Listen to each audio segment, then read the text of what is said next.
ಕಾಟ್ 4x into ಒಂದಷ್ಟು expression ಇದೆ is equal to cot of ಮತ್ತೊಂದಷ್ಟು ಎಕ್ಸ್ಪ್ರೆಷನ್. ಈ ಥರ ಪ್ರಶ್ನೆಯಲ್ಲಿ ಈ ಥರ ಒಂದಷ್ಟು ಎಕ್ಸ್ಪ್ರೆಷನ್ ದೊಡ್ಡ ದೊಡ್ಡ ಎಕ್ಸ್ಪ್ರೆಷನ್ ಇತ್ತು ಅಂತ ಹೇಳಿದ್ರೆ ಎರಡು ಕಡೆಯೂ ಎಲ್ ಎಚ್ ಎಸ್ ಮತ್ತು ಆರ್ ಎಚ್ ಎಸ್ ಸಪ್ರೇಟಾಗಿ ಸಾಲ್ವ್ ಮಾಡಬೇಕು. ಸರಿನಾ? So cot of 4x times of sine of 5x plus sine of 3x. ಆಯಿತಾ? ಸೊ ಇಲ್ಲಿ ಎಂಥ ಫಾರ್ಮುಲಾ ಉಪಯೋಗಿಸ್ಬೇಕು? ಇಲ್ಲಿ ಏನು ಬರುತ್ತಿಲ್ಲಿ sine of A plus sine of A. ಯಾಕಂತ ಹೇಳಿದ್ರೆ ಫಸ್ಟ್ ಬ್ರ್ಯಾಕೆಟ್ಸಲ್ಲಿ ಇರೋದು ಮಾಡಬೇಕು ಅಲ್ವಾ? This is 2 times of sine of A plus B by 2 into cos of A minus B by 2. ಸರಿನಾ? So next cot of 4x into ಇಲ್ಲೇನಾಗುತ್ತಿದ್ದು 2 times of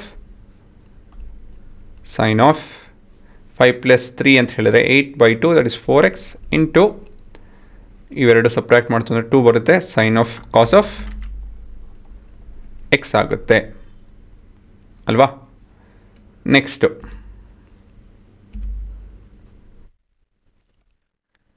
ಇವಾಗ ಏನು ಮಾಡ್ಬೋದು? ಈ ಕಾಟ್ ಆಫ್ 4x ನಾನು cos of 4x by sine of 4x ಅಂತ ಹೇಳಿ ಬರ್ಕೊಬೋದು. Times of 2 times of sine of 4x into cos of x.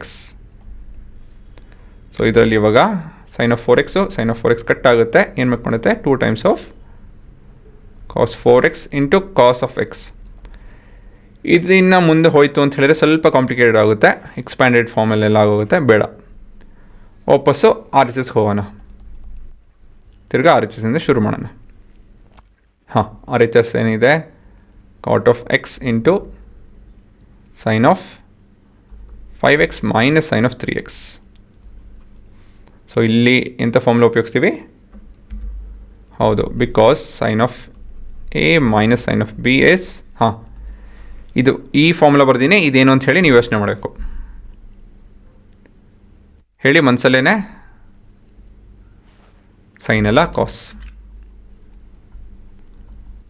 ಹೌದು, ಡಿವೈಡೆಡ್ ಬೈ, ಸ್ವಲ್ಪ ಚೆನ್ನಾಗಿ ಬರೀತೀನಿ, ಇದು ಒಂದೇ ನಿಮಿಷ.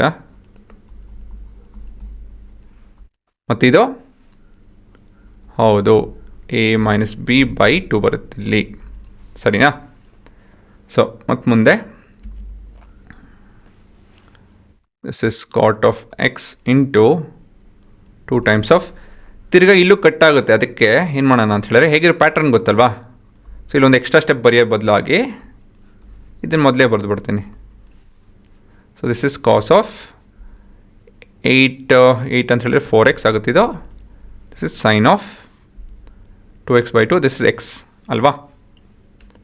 So next sine x cut ಆಗುತ್ತೆ. So this is 2 times of cos x into cos of 4x.